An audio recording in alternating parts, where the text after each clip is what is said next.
Assalamualaikum sahabat Rizky Al-Bani Official. Alhamdulillah, pada pagi hari ini kita mau ke Bukit Uhud. Bukit Uhud ini kebetulan ada di depan saya ini. Kita mau meneladani apa yang dilakukan Nabi Muhammad SAW dalam perang Uhud. Masya Allah, Jabal Uhud. Masya Allah. Nanti kita lanjut keterangannya sampai atas dulu ya.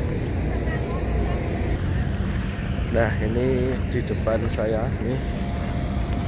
Nah, ini Jabal Uhud. Jadi waktu perang Uhud nih, para pemanah mujahidin itu ada di situ. Dia ada 500 pemanah dari kaum Ansor maupun Muhajirin. Oke, kita naik ke depan. Ini kita naik ke gunung ini, jadi di bawah. Ini di sini banyak banget ya jamaah-jamaah dari berbagai negara di belahan dunia yang beliau mengunjungi Jabal Uhud ini. Masya Allah, itu ada masjid. Nah, di belakang saya ini, yang di depan ini adalah Gunung Uhud, tempat di mana peperangan kaum Quraisy dengan Muhajirin dan Ansor. Jadi ada di gunung ini. Masya Allah. Oke, nanti kita dengerin penjelasan Pak Ustadz. Oke.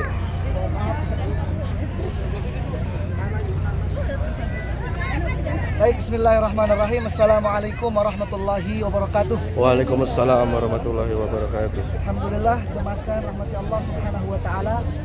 Sekarang ini kita berada di Jabal Rumat, Bukit Pemanah. Bukit Pemanah di Medan Uhud. Jadi di tahun ketiga Hijriah. Mau foto dulu sebentar. Ayo udah, ini ada yang foto. Secara langsung. Oh, ya.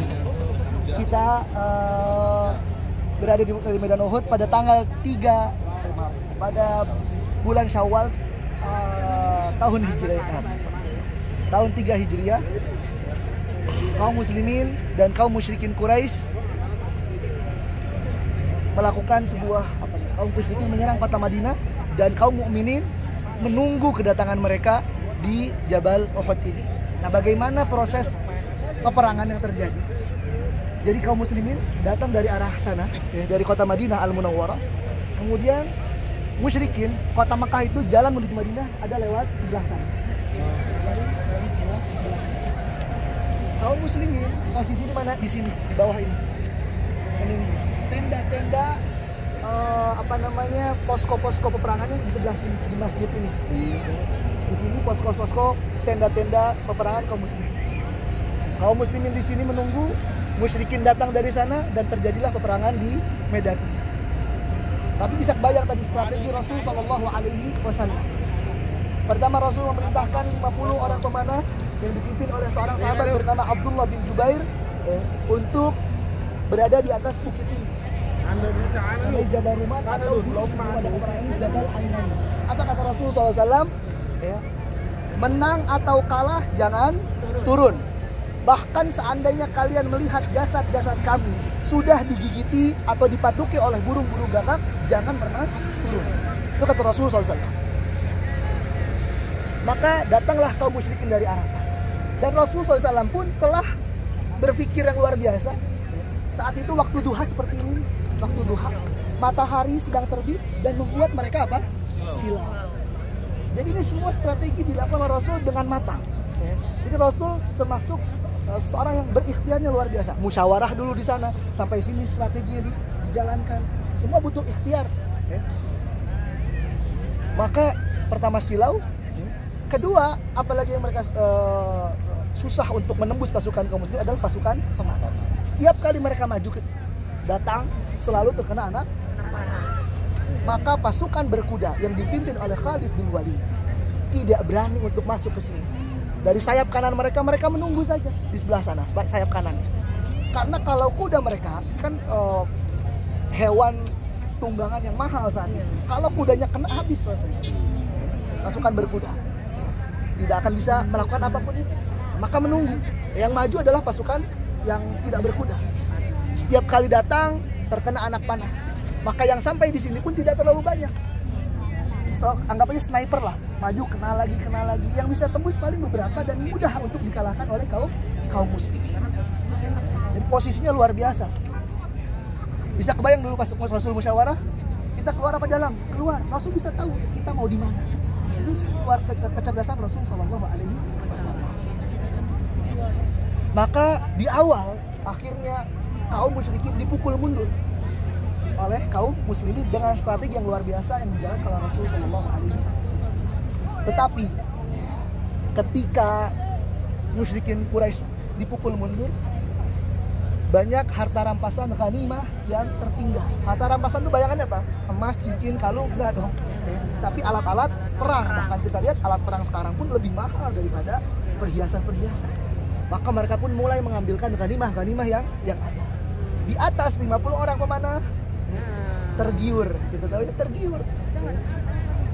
Lihat teman-temannya ngambil, maka mereka tertarik untuk turun. Abdullah bin Jubair sang komandan mengingat, bukankah Rasulullah SAW mengatakan jangan pernah turun apapun kejadian. Mereka beralasan itu perintah Rasulullah SAW kalau perangnya masih berjalan. Sekarang sudah selesai perang, akhirnya mereka turun ke bawah. Dan di atas ada beberapa saja yang tertinggal atau tetap menatap dari atas, tapi mayoritas turun ke bawah. Dari kejauhan Khalid bin Walid melihat kesempatan emas itu. Beliau akhirnya dengan pasukan berkuda yang jumlahnya 200 pasukan memutar. Mutarnya kemana? Ke sini, belakang sini. Ini Jabal Rumat mutar ke sini. Mutar. Di sini ya, pasukan kaum muslimin sedang asyik mengambil apa tadi? Harta rampasan.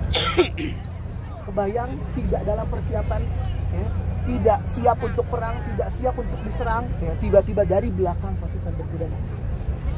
Dan pasukan pemanah sudah tidak ada di sini. Ya. Kalau tadi kan mau muter juga bakalan tetap kena anak panah dari arah manapun. Sana sini belakang semua kena.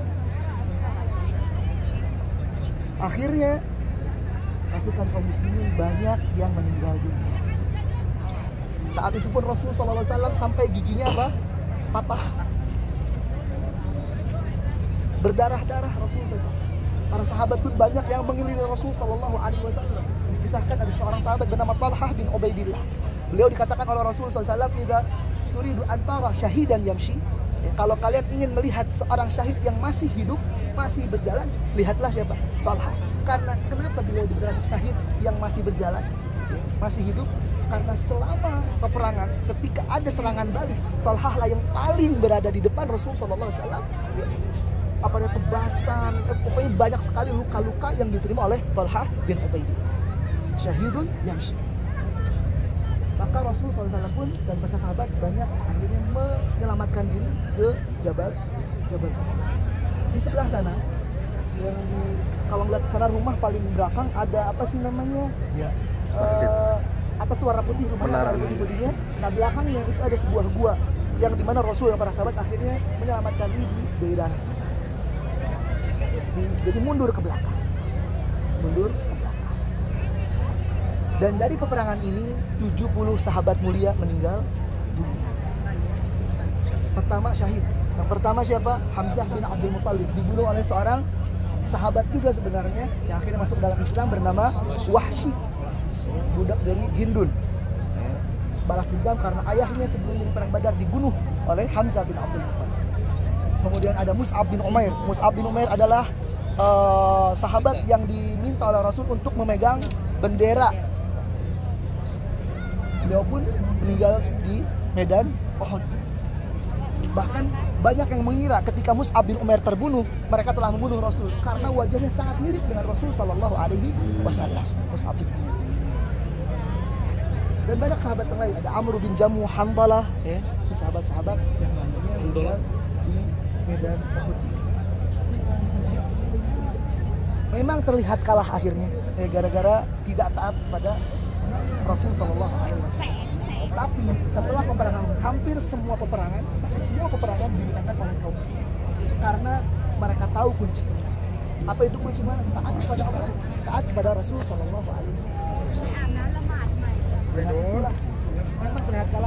kunci kemenangan mereka dapatkan dari peperangan. Kuburan sahabat di mana di sini depan kita ini, yang di kotak ini tidak ada apa namanya tulisan atau tanda di mana, memang sengaja tidak diletakkan. Tapi sesungguhnya sebenarnya di buku-buku sirah ada beberapa, atau pemerintah Arab Saudi tahu ini siapa, tapi memang sengaja tidak dikabarkan, diinfokan di mana posisi-posisi sahabat-sahabat yang dikuburkan di Medan Uhud ini. Baik, kita akan salami cerita yang banjir besar itu. Nah, tadinya bukan di sini, jadi ini tuh sudah dipindahkan. Sudah dipindahkan. Saya di sebelah sana apa sebelumnya? Jadi perpindahan sudah dipindahkan kuburan mereka, dan jasad-jasadnya masih utuh. Jasadnya. Makanya tahu. Wangi Semadinah itu Ustaz. Apanya? Artinya apa? Diceritakan. Apa wangi ayam kan? Jasadnya. Tapi ada cerita juga Jabal Rahmah itu setiap tahun mengecil. Kalau di bawah